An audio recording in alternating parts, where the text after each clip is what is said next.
Yes. It's recording now. We are joined again by the wonderful, the incredible, the fantabulous Bif Soper.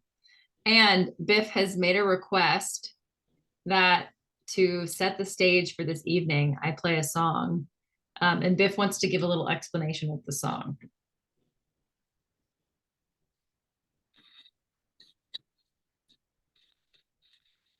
Go ahead, Bif. I think you're muted. Okay, now can you hear me? Yes. Okay, great. So I'm doing this on the roof of the staff quarters at Aurangabad, which is next door to the Meher Pilgrim Retreat. And since I'm on the roof, I thought of a song that was very popular when I was 14 in 1962 that I thought would be fun to play first. So Margi's going to play the song Up on the Roof by the Drifters. Mm-hmm.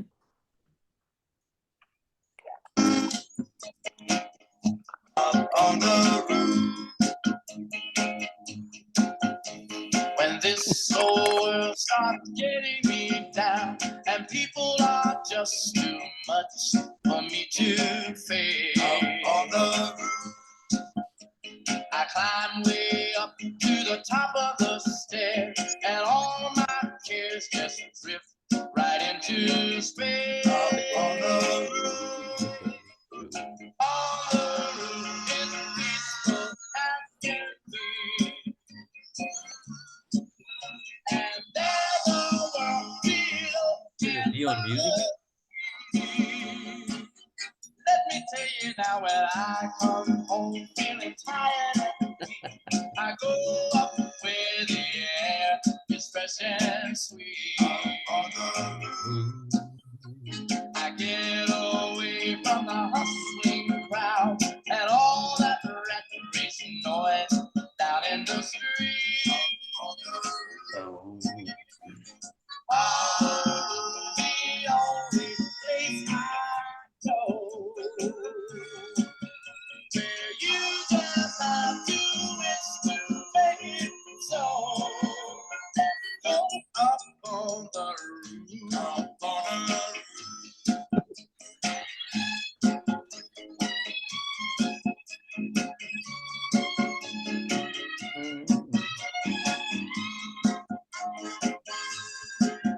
At night the stars put on a show for free. And darling, you can share it all with me. I keep a telling you right smack dab in the middle of town, I found a paradise that's trouble-free. On the roof. And if this world starts getting you down, there's room enough for two up on the roof. Up on the roof. Oh, come on, baby. Oh, come on. Up on the roof. There's one simple hearing hack what is anyone happening? can use to improve their hearing. Whoops. I know what my targeted ads are. I've got bad hearing, so. Up on the roof. Okay, so now that we have done that, thank you, Beth, for the fun song. We are going to finish up the virtual tour of the Valley of the Saints. So if you're watching this on YouTube and you want to go back and watch the first part, just look up it's Late Night Chat with Margi Connor and Peter Goodman. And then if you look at Peter virtual tour, or not Peter, Bif virtual tour, it'll come up there. But with that, I'm going to turn it over to Bif and let him do his thing. Oh, wait, Rich, did you raise your, yeah, Rich, hold on, Bif, before we start, Rich raised his hand. Yeah, I would like a Biff to do us all a special dispensation since he lives there. He can remember us all. Well, you know, in his spare time. Thanks, Yes, Biff. you have to Sure. bring us all. Well, you know, in the song, there's room enough for two on the roof, but in this case, there's room for all of you on this roof. So Mm. I hope your audio was better than mine. It was kind of rough, Uh-oh. but I if hope. you want to get the full flavor of the song, you can look it up on YouTube. Okay, Biff, can so you see the show? yeah, I see the Valley of the Saints, Okay, which is perfect. to see. It's all you. So I'll just give a little introduction because maybe some people listening didn't listen to the first part of the virtual tour. And so this tour that I've done about 100 times with pilgrims from Mehrabad is based on a tour and a recording of Erich Dara Irani. And it's a tour of the Valley of, or the Ellora Caves and the Valley of the Saints. And then Erich also told stories that happened at the end of the new life when Baba was with the remaining 4 companions. And they stayed in the Valley of the Saints in Aurangabad and eventually spent the night in Imampur Mosque and then returned to Merzat to finish his Mononash work, which was then the ending of Baba's new life. So last time we got as far as telling some of the new life stories and the journey to the Laura Caves, which included the Toka Sangam, where Baba moved all of Mehrabad for 10 months in 1929. And the Ladabad Fort, I think we briefly mentioned that, which is you pass on the way to the Ellora Caves and then the Ellora Caves themselves. And then we ran out of time. So this is the second part, which will include the Valley of the Saints.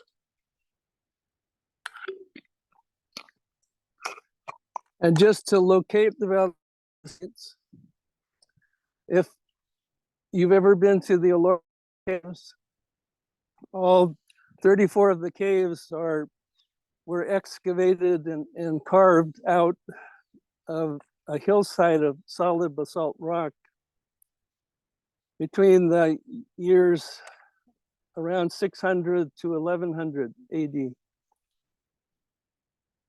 And if you an escarpment, so if you walk up the hillsides in about 15 minutes, you come with hills on both sides, this directly above the caves. And that's what became known as the Valley of the Saints. And it was settled there by Sufis in the 1300s. So I want to give a little background to give you a sense of how often, which covers Sufism in India. And part of what I'm relying on is a book that was written by Carl Ernst, who's a Baba lover, who's professor emeritus of religious studies at the University of North Carolina, Chapel Hill. And was also, I don't know if he still is, director of the UNC Center for Islamic Studies and Middle Eastern Studies, also at UNC. And he wrote a book called The Eternal Garden.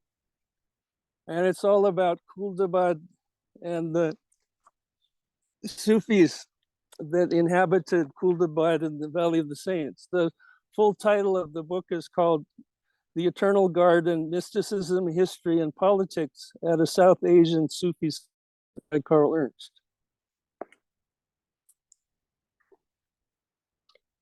And so to begin with,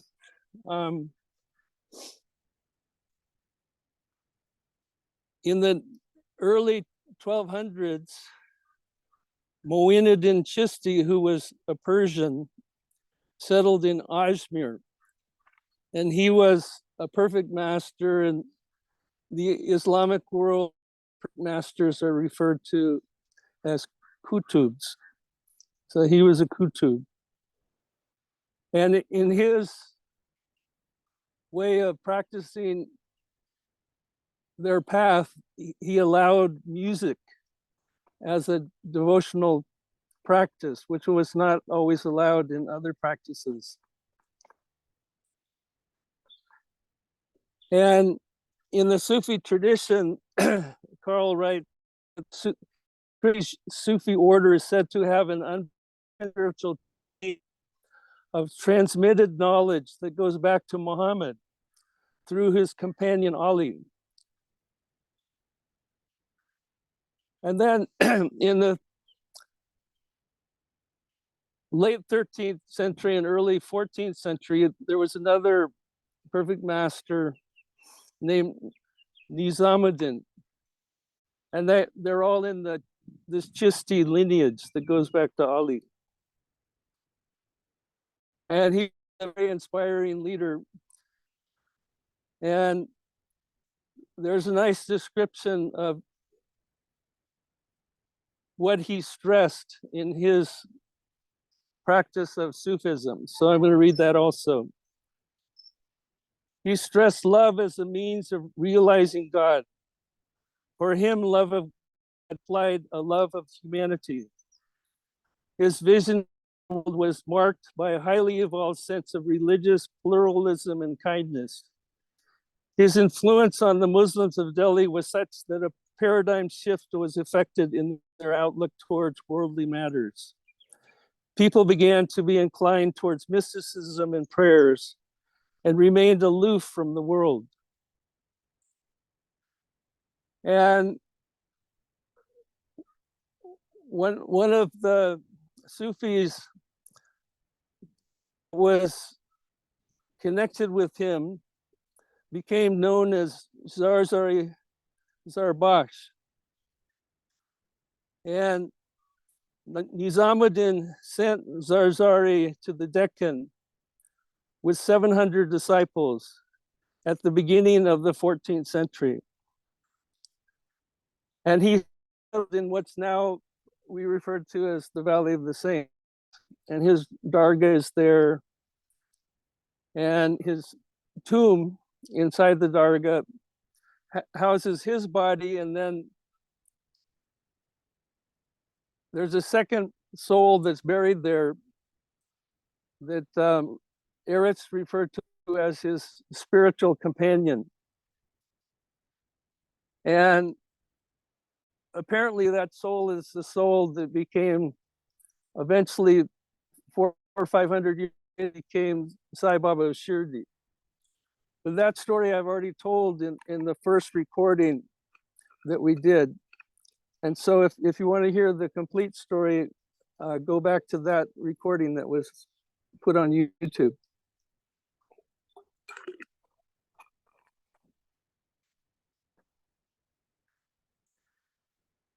And in 1327, Sultan Muhammad bin Tughlaq of Delhi decided to send the intellectual and religious classes to Daulatabad Fort, which is just a few miles. If you drive, it's about 20-minute drive from Daulatabad to the Valley of the Saints. And he wanted to send his presence in the Deccan. And Daulatabad became like his second capital. And so one of the Sufis that was ordered to move from Delhi to Daulatabad was Burhan al-Din Chishti. And he took with him 7. And he didn't want to go. But his master, Nizamuddin, told him that he wanted him to go. And so he obeyed his master, and his master presented him with his coat and his sandals, which in the Sufi tradition means that you're the successor. Die, you will be the head of the order. So he moved to Daladabad and eventually to Kuldabad. And it just, as an aside, he was the brother of Sarsari Sarbash.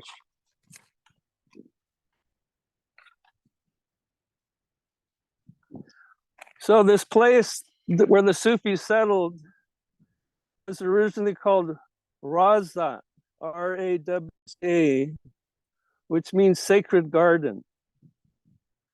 And later the name was changed to Kuldabad, which means eternally flourishing, or the abode of eternity.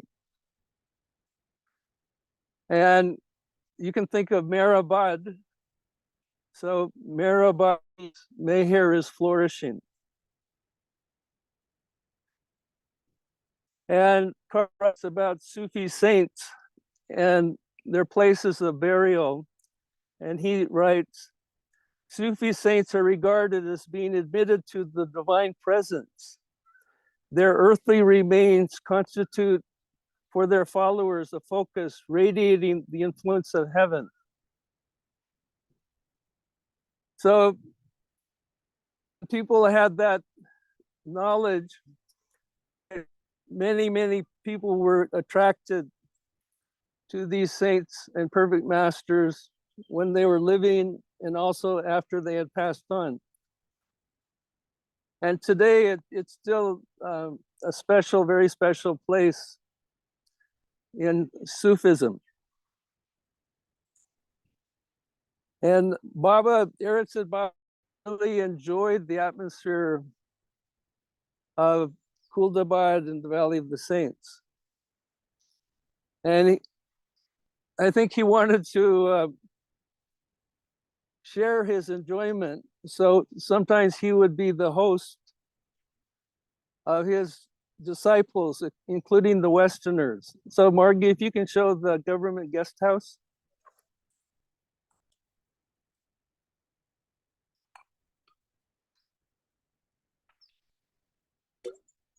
There.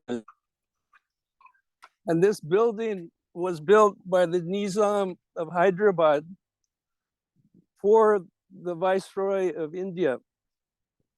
So he'd have a comfortable place to stay when he came there to visit the Ellora Caves, which are directly below this building down the cliff, are the Buddha Caves, the beginning line of Ellora Caves. And also if the Viceroy wanted to enjoy the atmosphere of the Valley of the Saints in Kuldabad. And so Baba got special permission and hosted his disciples and the Westerners in this building. And you can get permission to go inside and visit. We used to be able to even stay there. But now the government's a little bit more strict, and I don't know if it's possible. But I remember when there's a dining hall, and there was this beautiful table that was just solid wood. I don't know, it was mahogany. It was probably mahogany. And it could sit 40. So you can imagine sitting at that table at night with Baba. And as I recall, they even told ghost stories while they're there. And Margi, if you can go now back to looking at the overview of the Valley of the Saints. Yeah, so if this view, this photograph was taken from the hill, which is called the Hoda Hill. And on the top of that hill is the cave where Sai Baba became God realized. But if you look in the middle left of the photograph, that's where the government guest house is. And then in the almost the exact middle of the photograph, a little bit to the left, you can see a white tomb that looks similar to Baba's tomb. And I took a photograph of it once and showed it to Eric, and he said, "Oh, it looks like Baba's tomb." And in that tomb of a six-planed saint and the guest house, there's you can barely see a building, and that's called the mosque of 1400 saints. So those two perfect masters from Delhi brought 700 each of their followers, and that's how they got its name. It's used to say that in this valley there's 1400 saintly personages who are buried here. And as I said, Baba enjoyed the atmosphere very much. And Eric said that sometimes just very spontaneously, Baba would say to the Mandali, "Come on, let's go to Kuldabad." So 4 or 5 of the Mandali would come with him. And there were rooms below that mosque of 1400 saints. And they would take up residence there. And one room would be for cooking, and the other would be for sleeping at night. And above them would be the Muslims praying. And as the Muslims were praying, they look upwards to pray to God. And the Mandali would laugh because at that moment God was under their feet, but they didn't know it.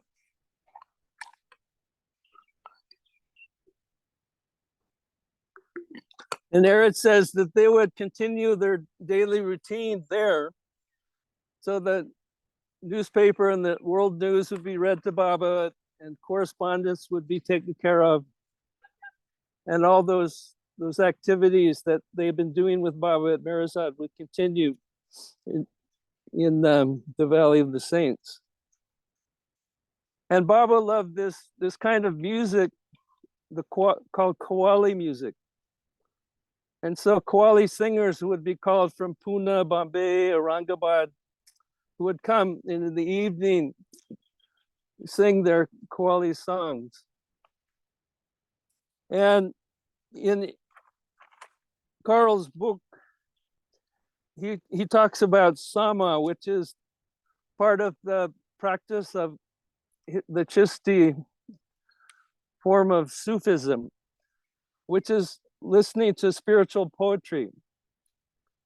But then the Qawwali music, which was also created around this time, includes very rhythmic and strong, beautiful music that accompanies the poetry. So Carl writes, listening to the recitation of poetry, thus participating in the dynamic dialogue between a lover of God and the divine beloved. So Carl's saying that by listening to this heartfelt calling from the lover to God, that the people listening could also participate in that experience. And Qawwali music, from my understanding, was Baba's favorite music. And there were many, many Qawwali programs that were performed in front of Baba. And I remember there was a music program in Hostel A at Mehrabad, and Jal was describing being with Baba during musical performances. And when the performers would start playing, you could say they were a little bit cold. So Baba would encourage them, and he said, "Oh, that was very good, but I know you can do even better." And then they play the next song, and he said, "Oh, that was wonderful, but I'm sure you can do better." And he kept encouraging them to get more and more into the rhythm and the beauty of the music that they were performing for him, which I thought was wonderful to hear from Joel. And so Eric said that these programs would go on until very late in the evening. And as you can see in the photograph, that from the mosque of 1400 saints and the tomb, and let me just introduce who this tomb belongs to. So he was a six-plane saint,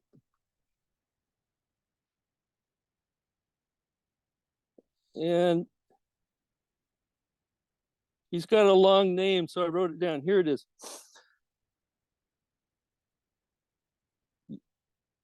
Yosef Yusuf Ali Husseini Raju Katal. So Margi, you could show that picture.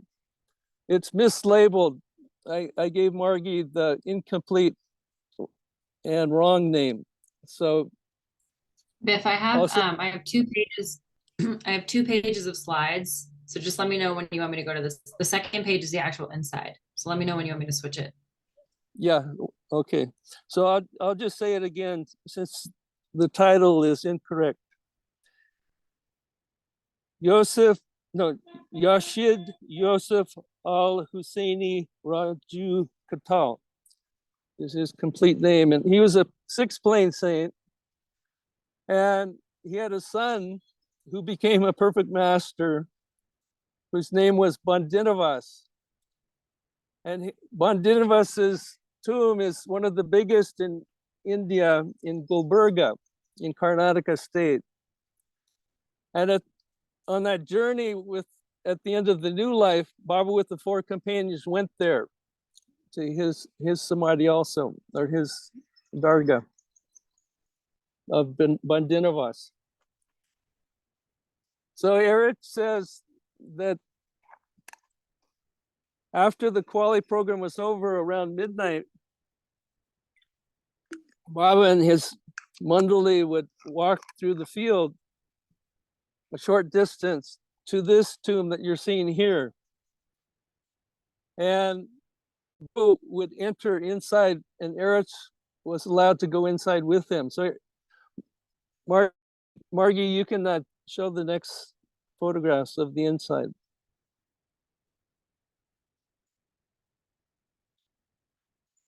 Okay, good. This one in the middle is a photograph as you enter the dargah. And then there's dargah, or the tomb shrine itself that Eretz said looked like Baba's Samadhi, and then shows the interior, although it's changed over time. When I first went there, it looked different, and I'm sure when Baba was there, it probably looked different before that, before the time I had seen it. And one of the interesting things about these dargahs of Sufis that there's a keeper that's the caretaker in charge of looking after the place. And it's an inherited position. So the same family, most likely for the last 700 years, has been looking after this dargah as well as the other caretakers of all the other Sufi dargahs. So it's a job security. And just a little bit of Bandinavas is a story that's kind of intriguing, that in his dargah or courtyard, there's a little tiny, you could call it a tomb. It's about 18 inches long and about 8 inches wide, and there's 2 of them. So with stories, there's usually quite a few versions of the story. So I'll just give you 2 of them. So the story is that this six-plane saint was meditating. He was in deep meditation, but this bird or 2 birds flew over his head and disturbed his meditation. And he just, all of a sudden, this immense anger came from within him. And the bird or birds fell out of the sky dead. And in one of the versions, the bird was split in half. That's why there's 2 tombs. So it's either 2 birds or 1 bird that was split in half. And the saint realized what he had just done. He said, oh, out of my impatience, my frustration, and my anger, this innocent bird had to die. And so it affected him greatly and helped him spiritual path to control his anger and give him more patience and compassion. So, as I said, after the Kuali program around midnight, Baba and Erich would go to this tomb, and Baba would go inside. And Baba would begin bowing down at the tomb. And the other mandali, there's a little porch area at the door of the tomb shrine. The other mandali would be resting outside. As Baba was inside bowing down again and again and again at the tomb of this explained saint. And Erich's job was to keep track of how many times Baba had done. And according to Gary Kleiner,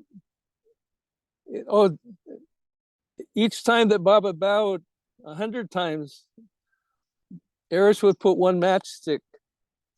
So according to Gary Kleiner, in those days, a little matchbox contained 60 sticks. And so when the box was empty, which Baba had bowed 6,000 times, Erich would inform Baba. They told me that he would either stop or continue after that. And then around 4:30 in the morning, Baba would emerge from this tomb shrine, dripping in sweat. And he'd sit there and rest for about half an hour. And then they would go back to their rooms under the Mosque of 1400 saints. And they would have day-old chapatis and chai. And Erich said they would then begin their day of visiting all these dargahs all around the valley, which is just incredible, the life that they live with Baba and what the work that Baba was doing, the intensity of the work. And yet somehow the fortitude, the energy, and even the sense of joy and fun remained in him. And he was able to express all of that for all of our benefits. And so in the recording of Erich, when he was there telling the story, he told that he mentioned something that a question that would pop up, people that were traveling with him on this tour would ask. And I remember about giving a similar explanation at the cave and in Assisi, where Baba had spent the night in a cave where St. Francis had used. And the question is, people would wonder, well, if Baba's the avatar and he's the highest of the high, then why should he go to the tomb of a six-plain saint? And the explanation that Erich and Bao both gave is that in these places of pilgrimage, if you've gone there and then you're leaving, and somehow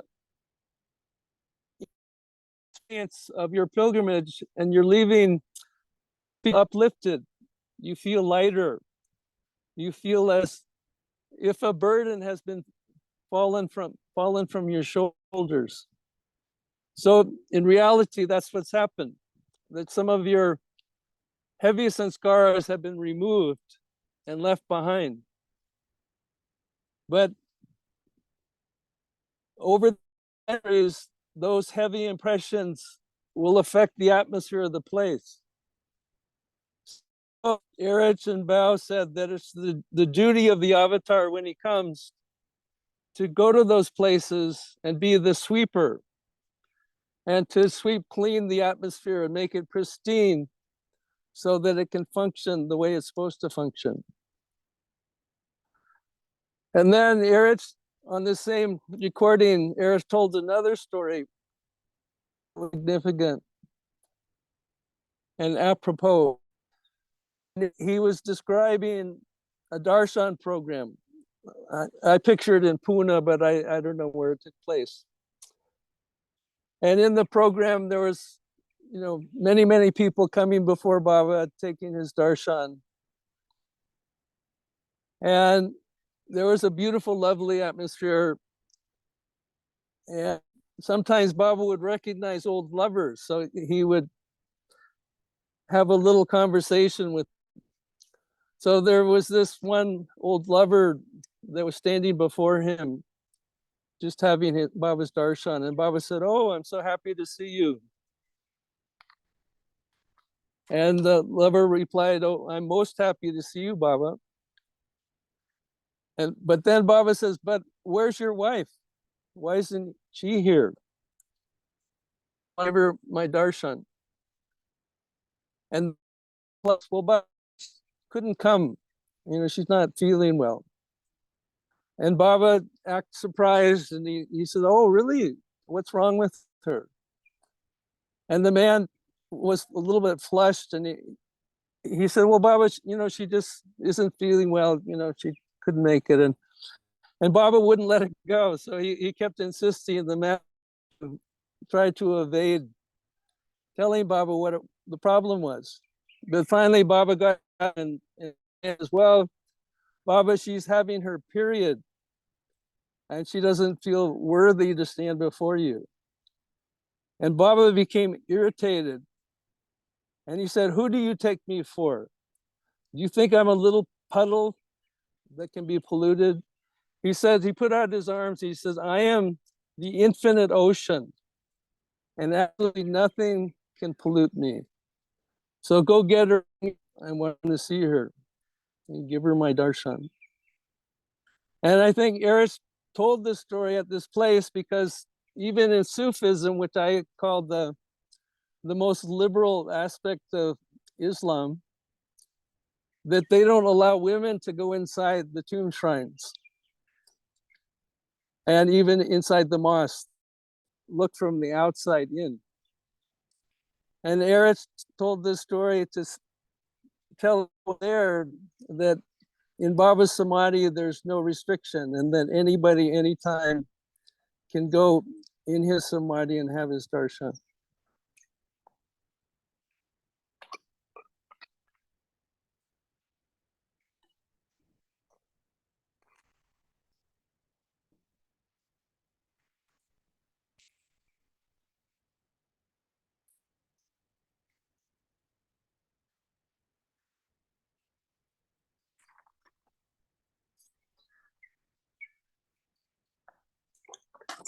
And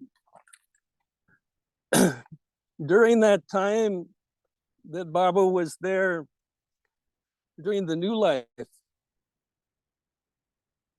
in November of 1951, Baba dictated the prayer of repentance. So that prayer was created in the Valleys, although it wasn't spoken out until a year later.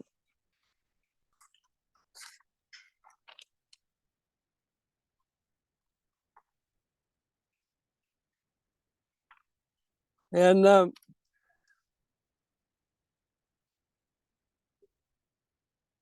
yeah, Margi, I can't remember, you don't have any of Kuldabad itself, do you? I don't think so. Let me see really quickly. No, but I can Google it quickly. You want me to? No, pull it up? it's okay. No, you don't need to. So Okay. why don't you go back to the picture that has the overview of the.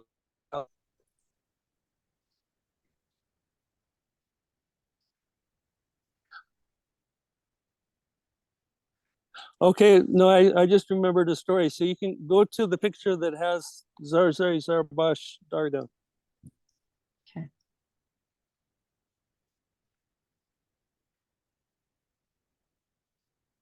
Okay, there we go. So this is the entrance to the Dargah, the middle, and then in the upper right is the Samadhi of Zarzari Sarbash, which I previously had talked a little bit about, but very little is actually known about what he did in his life. But he was the perfect master that gave the blessing to his favorite disciple who's buried there with him.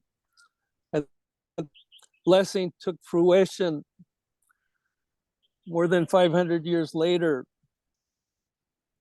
and gave God realization to the young boy who was entered the cave above. The cave is directly above this Dargah also. And that blessing, as the boy lay in the cave in the God absorbed state for years, the blessing descended and he became God realized and eventually came to Shirdi and became known as Sai Baba Shirdi. And while Baba was staying in the Valley of the Saints, he wanted to have a poor program one time. And so the Mandali had to find 50 poor Muslims, which I'm sure it's hard to find, because in that town, it's the people are pretty much the poor side of things. Anyway, they gathered 50 of these poor Muslims, and inside the Dargah, Baba washed their feet and gave them a little bit of money. And then Baba went into the Kuldabad itself, which is the city, and they gathered 50 poor Hindus and washed their feet and gave them a little bit of money. And one time I was at the Dargah of Zarzari Zarbash, and this old man came up to me and he said, "Oh, Mayor Baba washed my feet." So it was fun to meet him. And he ended up coming to Mehrabad and having darshan at Baba's tomb.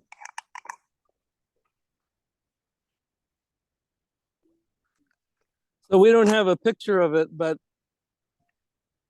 do you have the picture of the gate, the entrance to the Saints? To Sai Baba's cave or to There's a gate. I know you have the picture in one of these. I'll just go through it and I'll point it out to you. Keep going. Maybe the first one. wait. Yeah, I know what you're talking about. Yeah, this is it. So this gate is on the top of the ridge line that forms one side of the Valley of the Saints.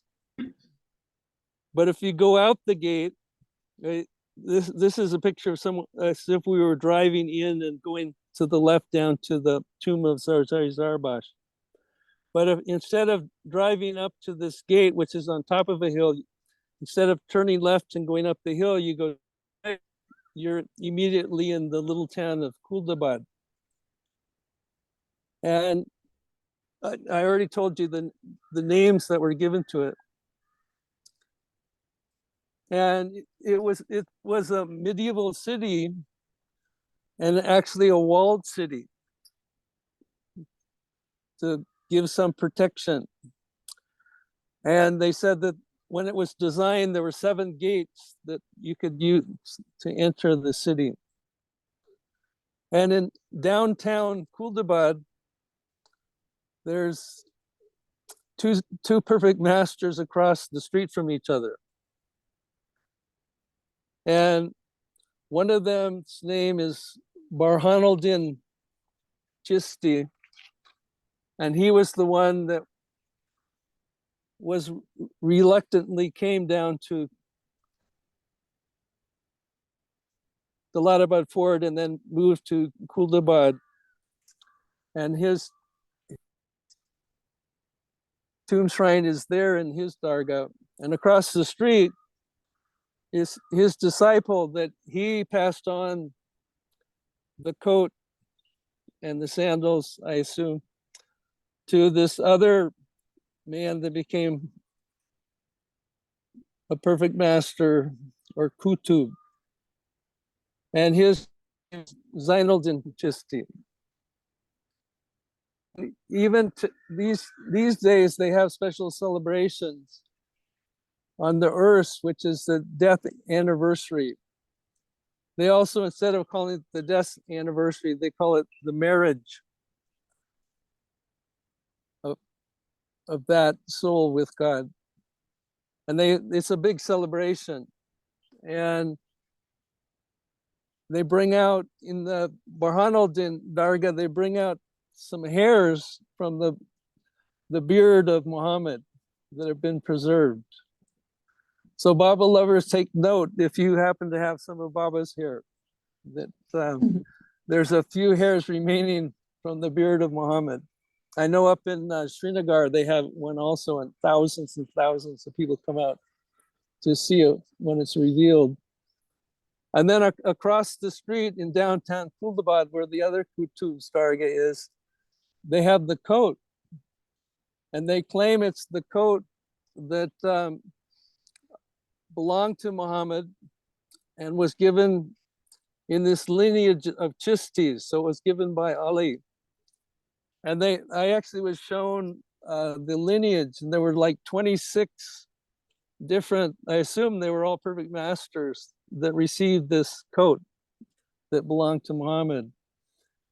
And eventually it stopped with Zainuddin Chisti, who died in, I think he died in like 1370 or something like that. But they have these big celebrations that are called Urs. And it's like our Amar Tithi, and thousands of people come every year.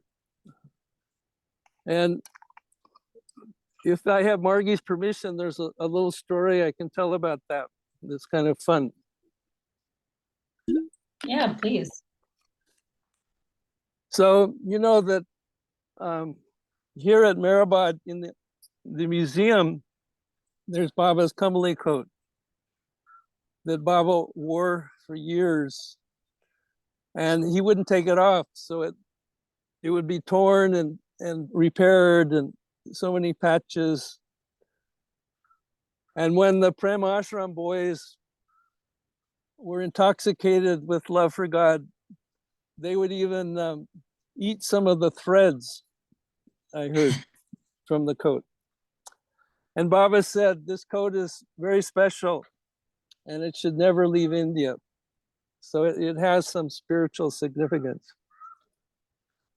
So in the tomb of, or Dargah of this Zainuddin Chisti, they have the coat that they say was worn by Muhammad.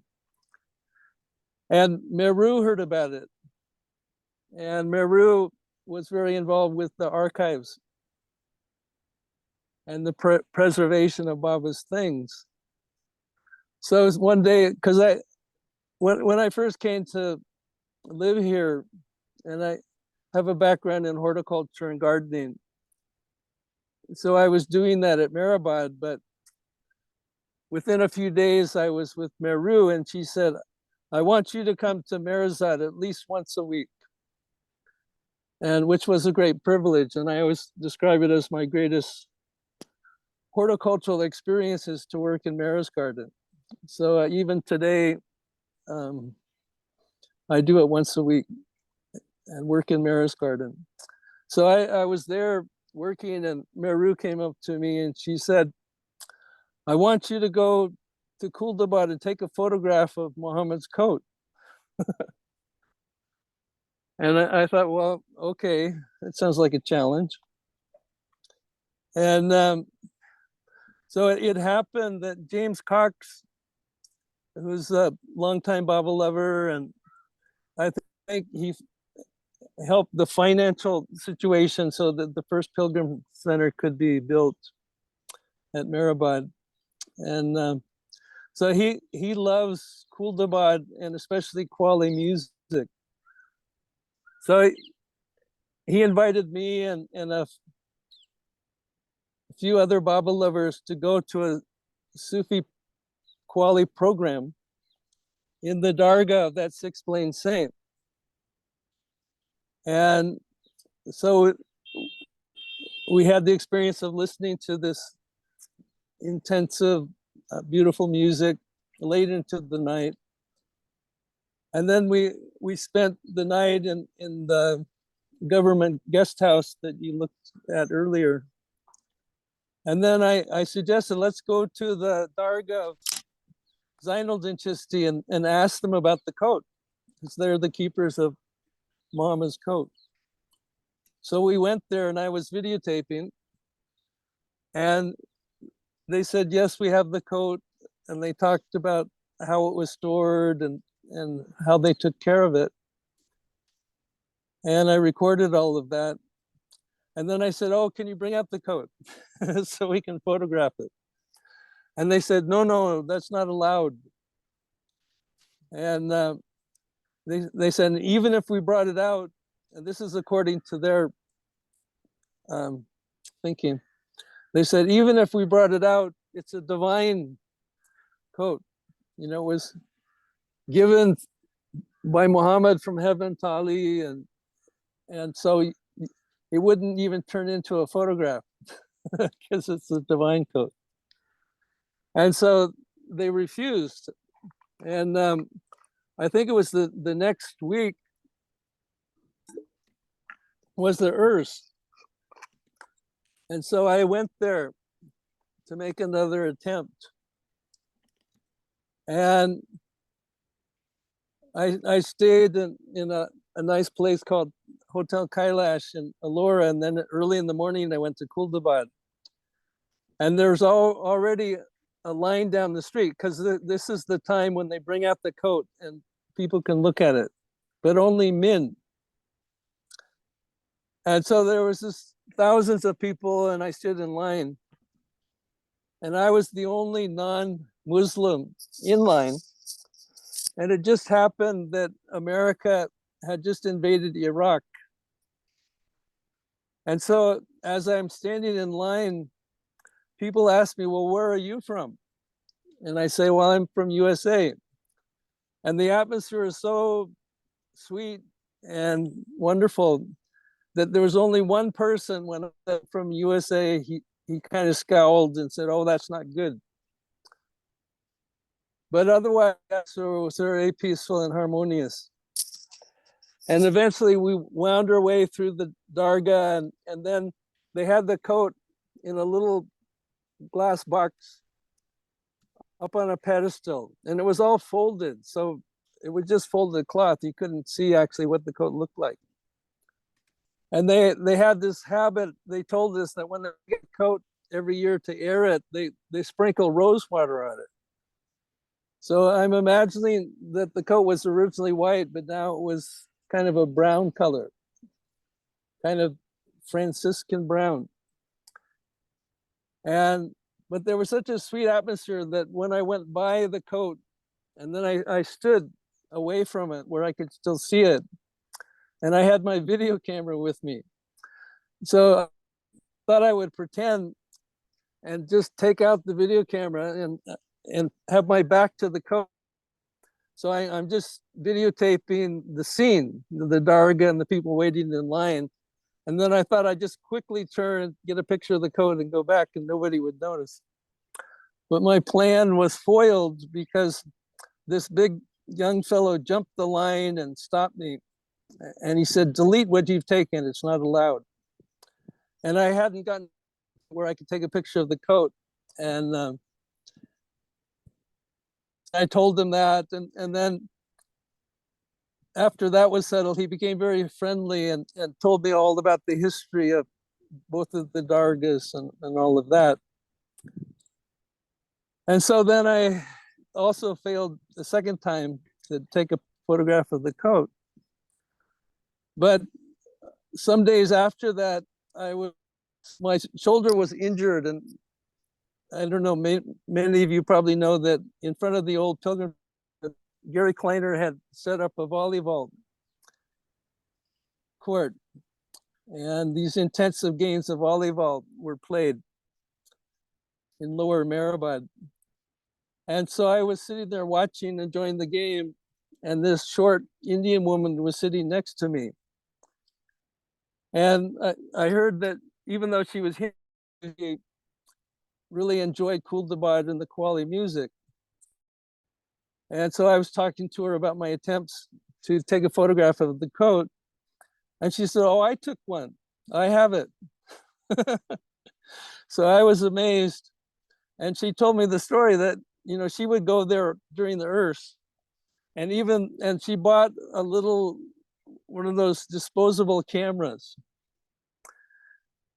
And she was so short that nobody noticed. She went in up to the coat, picture, and a flash went off. So then everyone noticed, and they thought this other guy had done it. So they grabbed him, and I don't know if they beat him up or whatever. And she snuck away, and she had a picture of the coat. So she lent it to me, and I enlarged it. And I was able to present Meru with a photograph of the coat. But as I was handing it to Meru, I said, "Were you trying to get me killed?"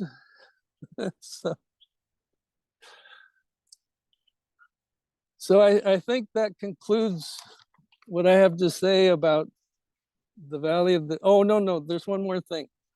So if, Margi, if you can go back up to Sai Baba's cave again. Yeah.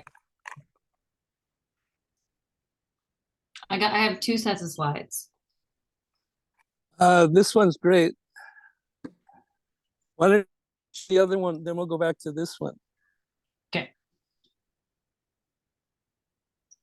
Okay, so you can see on the lower right, you can see the entrance to the cave.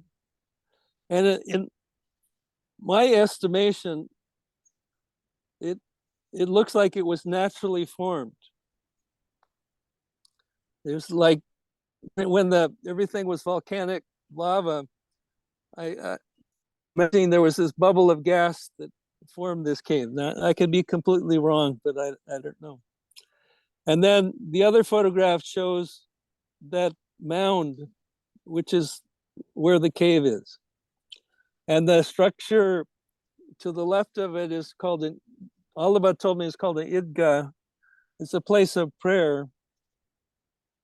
But women can go up there, and there's a fantastic view all the way down to Kuldabad, Alora, Valley of the Saints. You can see in 360 degrees. And they claim that when Zarzari came there, that, he preached his first sermon in that spot, and then they built this Idgah. And just as a point of information, Zarzari died in 1309. And then go back to the other photograph, please.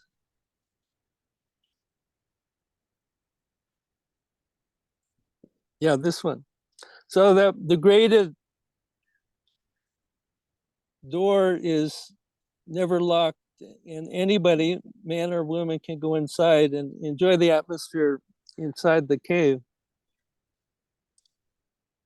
And if you can just imagine that Zarzai Zarbash used this cave, Sai Baba lay there in a God-absorbed state for 3 to 4 years and became God-realized inside this cave. And then Eretz said that when they were there with Baba, staying under the mosque of 1400 saints, whenever Baba wanted to do his spiritual work, he himself would go inside this cave. The duty was to make sure he was undisturbed while he was doing his spiritual work. And there's a beautiful photograph I saw once of Baba standing outside the door of this cave. And if anybody knows where it is, I'd love to get a hold of it. And then the other photograph of the landscape is, if you see on the upper left-hand corner, that's the mound, and the cave is inside there.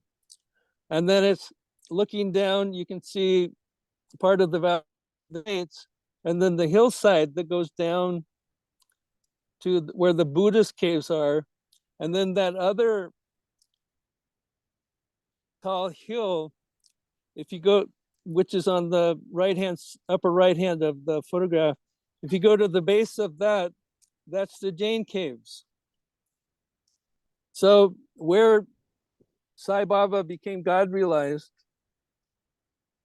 looking down on 4 major religions of the world: Buddhism, Hinduism, Jainism, and Sufism. And Baba said that Sai Baba became the head of the spiritual hierarchy.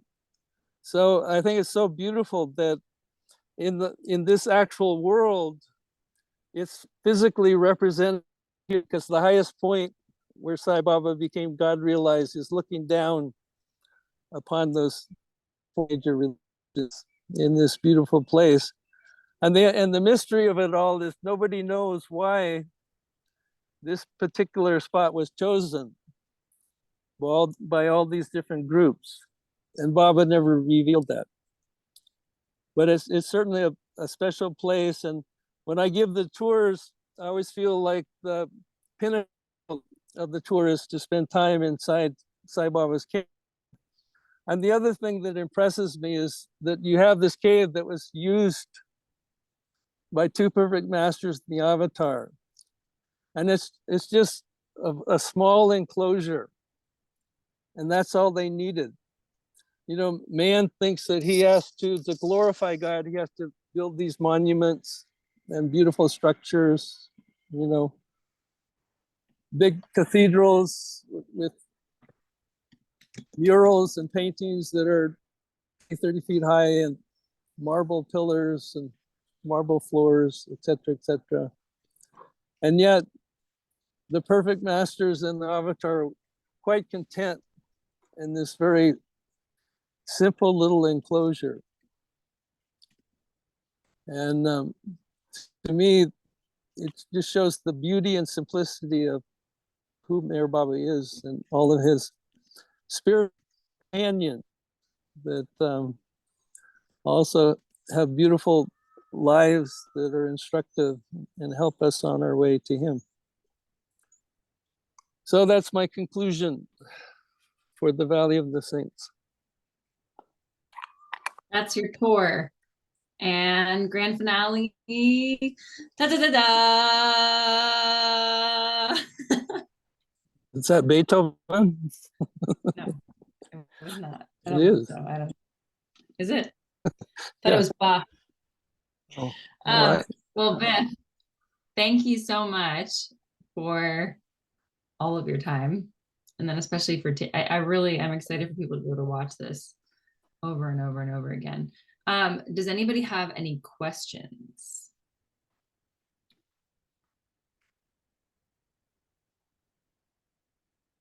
Okay, go ahead, Richard.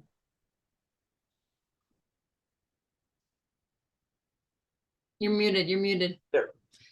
Well, Biff, have you been there so many times? Do you feel elevated? Do you feel, you know, spiritually elevated?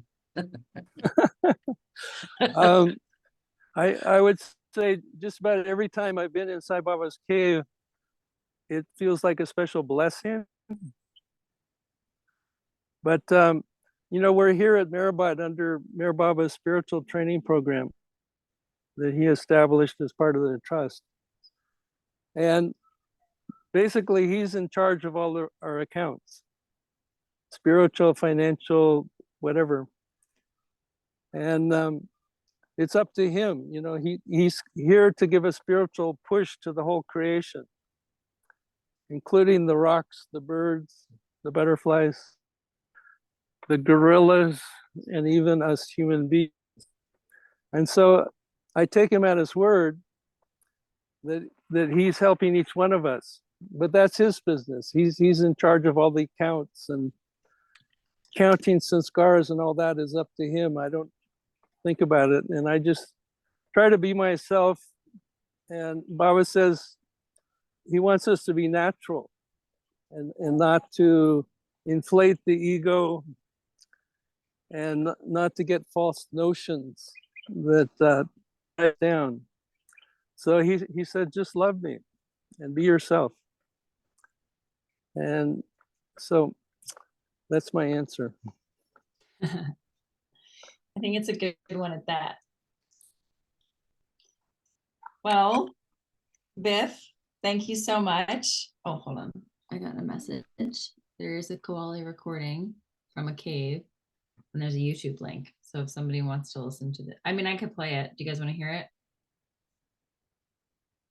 Yes, no, maybe so. Hear what? Sure. Yeah, we'd love to hear it. Let me see. Let me see how long it is. Oh, it's 43 seconds. Okay, we can do that. Hold on. Wait, 1 second.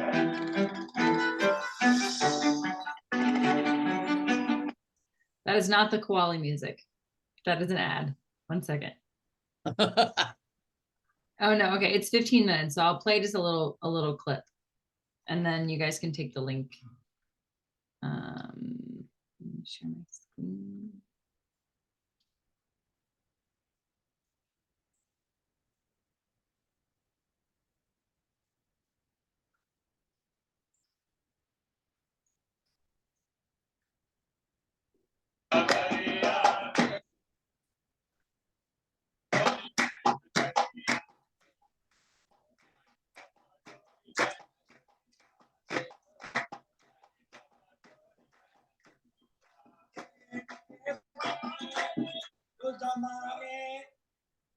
ज़माने तेरी गर्दिश से नहीं कुछ वास्ता मुझको ज़माने तेरी गर्दिश से नहीं कुछ वास्ता मुझको मेरी मंजिल में खुद दिखला दिया है रास्ता मुझको दिया है गौसुल आज़म ने मोहब्बत का सिला मुझको दिया है गौसुल आज़म ने मोहब्बत का सिला मुझको तो मिला है हैदरे कर्रार के घर का पता मुझको मिला है हैदरे कर्रार के घर का पता मुझको मिला है हैदरे कर्रार के घर का पता मुझको सरीगर बख्श के दर पर मुझे तकदीर लाई है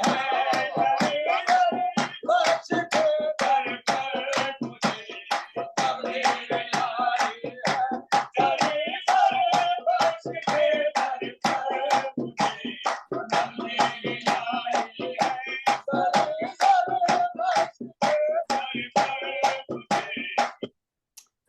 Well, that certainly is intoxicating. I'm excited to watch the whole thing. So that just reminded me that one thing I always point out about Qawwali music, that it's describing the relationship of the lover with the beloved. And in Qawwali music, often the lover is complaining that you of God, then how can you treat me like this? And such things like that. Yeah, that was the music that Baba enjoyed the most, because it's helping at the end of the song. Usually there's some resolution to what the lover's complaints.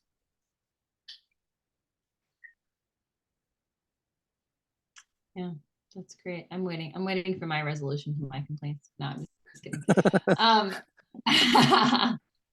Well, thank you so much, guys, for coming on. And Biff, thank you so much for doing that tour. I'm so excited for people to be able to listen to it on YouTube over and over again. Thank you, Biff. Hey, Baba. Yeah. Hey, Baba. Thank you. Oh, Biff, Alan has one question for you. Is that okay? You still have time for that? Sure. Yeah, I'm in Okay. no rush. Hey, Go Biff, ahead, Alan. how's it going? Good. I'm up on the roof. You're up here with me. Yeah. I was gonna ask you if you've ever heard of, let's see, something that Baba had mentioned in 1956, I guess in the barn, and he said something along the lines of the person that gave Saint Francis his perfection was somebody named Khawaja Khizr. Have you ever heard of that person? Yeah, I think in the previous thing that out before I started talking, that Irwin wrote, Yeah. mentions that the way it was explained to me, that there's basically a sixth perfect master and his name is Kizar, and he can be made available for any situation like. So he's the one that appeared as Christ crucified and gave the experience that he had longed for so long, of experiencing what Christ experienced when he was crucified. Francis wanted to experience that also. All right, thank you. Cool. Well, Biff, love you. You know that. Love you. Guys, thank you so much for coming. And hopefully, I mean, I'll talk to Biff and see when he can come back. But I wrote down a bunch of questions from the very first time that Biff was on. And so maybe we'll be able to do another one where Biff shares some of his stories of being in Mehrabad. And he has a lot of time with Muhammad the Mas, and those stories are really great. So let's hope that Biff comes back. What do you think, Biff? Encore, encore. Oh wait, we got one more. Yeah, ahead, Biff. I'm quite willing, if Barbara permits. Looks like Jeff has a question. Go ahead, Jeff. Yeah. How about, could you give us a tour of Panchgani and Mahabaleshwar? Those places there, I mean, do you have photographs that would reveal that? Tour of those places? You know, in the last 8 months, I've had to move twice, and my collection of stuff is in a jumble. So we had taken Meru, myself, Pat Sumners, and Irene Holt, and taken her to Mahabaleshwar, Panchgani, and Satara for 4 days, and videotaped her in all the places where she had been with Baba, and she told personal stories. And I can do it, but I'm saying it'll take me a little bit of time and effort to put it all together. But it was a really special time with her. And, you know, Baba had spent a lot of time in all those places. And yeah. So it can be done. Yeah, that would be very enlightening to see those places. And do you have some of the actual video of Meru describing those places? Well, you know, it's all with Shariar Foundation. We've got, I think we took about 8 hours of video, and Julie Lee Morris from Perth, Australia, transcribed all 8 hours. So we have the written words, and Shariar's got the videos. So that would have to be a request to Shariar if they're willing to share them. If that's something but we can work on that together. Yeah, you guys can work on Sheila on that. Okay. But I did take, Irene was doing the videotaping, and I took still photographs. So I've got to find those and put those all together. But yeah, it would be really wonderful to do that also. I enjoy revisiting those places, even virtually, and sharing it with, you know, I love just telling Baba stories to people that are receptive, because then we enjoy his presence while doing that. So it's always a joy for me also. We love your stories, Biff. You'll be back by popular demand. All It right, sounds guys. better. It sounds better if I was backed by unpopular demand. Then it would be more of a challenge. We can get some Jeff can take care of that. There you go. We got some people that Protest. That sounds good. Baba doesn't like right, to make it everybody. too easy and too smooth, as we've all experienced, I'm sure. Yes, we have. Very much so. Well, Biff, once again, thank you. And I know it's getting late on the East Coast, so we'll wrap it up. But Okay. let's unmute and we'll do 3 Avatar Meher Baba Ki Jays. Avatar Meher Baba Baba Ki Baba Jai. Ki Jai. Avatar Avatar Baba Meher Baba Ki Jai. DJ. Avatar Avatar Meher Avatar Baba Meher Baba Ki Ki Jai. Jai. DJ. Jai.